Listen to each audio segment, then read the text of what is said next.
د 40 میلیونو افغانانو هیڅکله نه دا مبارزه وه او نه خوښه وه چې یو تنظیم او یو پارټي دې راشي ټول افغانستان د حکومت په لاس کې والي، لکه څنګه چې د اوسني طالبانو یا مولیانو په لاس کې اخیستي. زموږ د اکثرو افغانانو غوښتنه دا وه چې سوله دې وشي، خو سوله سره دې جمهوریت او دغه طالبان یو مشترکه حکومت جوړ کړي او به ټولو افغانانو ته قبول وړ وي او د افغانستان به جوړ شي، د بدبختیانو نه به خلاص شي. پرون ما دا یو ویډیو راکړه کړې ده چې د ګران افغانستان په باره کې، د زړو کورونو په باره کې، د دیرو په باره کې، د اجرو په باره کې،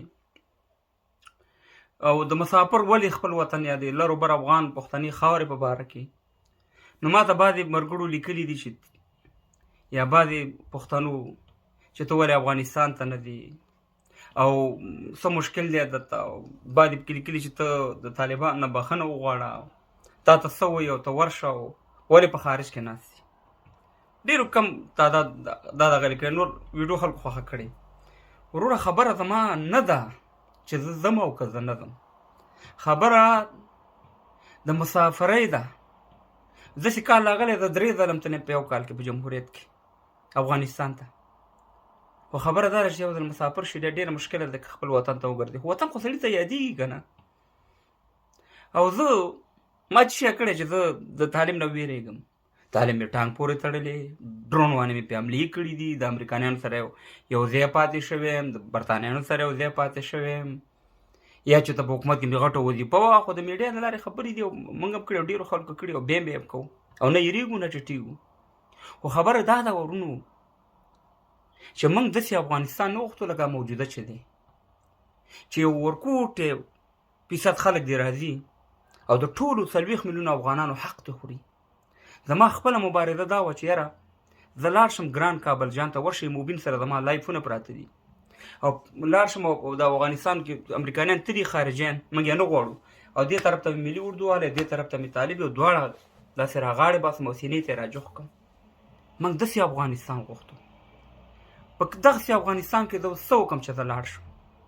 ما ته څوک څه ویلی نه شي او نه څوک څه وایي، بلکې ما ته ډېر داسې د اوسني چارواکو شته، ما دا ویډیو به ګوري چې ما سره رابطې کړي چې ته مهرباني وکړه راشه چکر ته، ته راشه وګوره افغانستان جوړ دی، امن دی، دا دی هغه دی. خو زه به داسې افغانستان کې څه وکړم چې زما د خویندو میندو نه، زما د بچیانو نه یې قلم اخیستی دی او د جاهلت قانون په افغانستان کې وشروع کړی. زما درې رنګه بیني بیرغ یې ما نه اخیستی، ملي سرود یې رانه اخیستی، کار اخلي کار ته نه سپاري، چېرته چې ملا یې وروره هغه په وظیفه لګوي. زما ځوانان ټول تښتي خارج ته وروره، وطن خالي کېږي، قانون اساسي نه مني، یو شی د سره ملي نه مني. ته ماته ووایه چې دا نه شرعي دی، نه ډیموکراسي ده، نه نور ورسې مهربانه شهید دی، یو شی هم نه دی، په توکل سره یو شی روان دی. نو په داسې افغانستان کې به زه څه وکړم چې زه لاړ شم، هلته به د خپلو خویندو میندو جړاګانې، بېروزګاري، دا فقر، دا ټول شی نه بینمه. ما ته داسې افغانستان هېڅکله خوند نه راکوي چې زه لاړ شم. ما ته هغه افغانستان خوند راکوي چې ټول افغانان پکې یو ځای وي، په یو ټغر سره ناست وي. دا خو اوس یو پارټۍ یو دغه یو ورکوټي ټولۍ وروره ټول افغانستان د خپو لاندې کړی، وروره د ماشې په زور باندې وروره حکومت کوي، د ماشې په زور باندې حکومتونه کېږي. زما هېڅ مشکل نه دی، زما الحمدلله دا مخکې موده کې 2 ځل مې بچیان لاړه. ډېرو خلکو به دا ویله چې د بچیان نه دي تللي، زما زلمي زامن دي الحمدلله لاړه، چکر یې ووهلو، څو ځل لاړه. ټول د دغه اوسني نظام حالات خبر دي، زموږ پکې خپلوان دي په دې اوسني دغه کې، په دې اوسني طالبانو ملیانو په حکومت کې. موږ ته څه مشکل نه ده، خو خبره دا ده چې زه به هر کال یو څو کاله مسلسل د انګورو په وخت کې تلم قرهباغ ته، شمالي ته. نو انګور دا دلته هم شته، دا ښایسته د کشمش انګور دي، او یقین وکړه دومره خواږه دي، خو انګور مطلب نه و، مطلب هم خپل وطن و، خپل چې کوم ځای کې خافوړې کړې وي، هغه مطلب و. زما مطلب دا نه دی چې پرونی ویډیو نه چې زه نشم تللی، یا دا مسله ده یا زما خبره ده. موږ د ټولو مسافرو خبره کوو چې څومره موږ او تاسې مسافر یو، خپل وطنونه رانه پاتې دي. زه داسې کال راغلی چې زه 3 ځل ګران افغانستان ته تللی په جمهوریت کې. خو خبره دا ده وطن مې یادېږي، وطن مور ده. خدای دې جوړ کړه افغانستان، خدای دې بیا ټول افغانان په یو ټغر سره کښېني. خو په داسې حالاتو کې تک چې دی چې په کوم زما ملي بیرغ زما ملي شی نه د خپو لاندې کېږي او ظلم او وحشت د افغانانو سره کېني او حق ته اغوستل کېږي.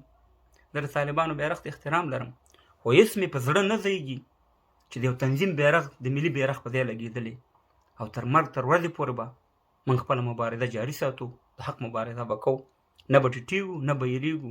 دا خبره چې موږ دلته کوو موږ یې په ګران افغانستان کې هم کوو.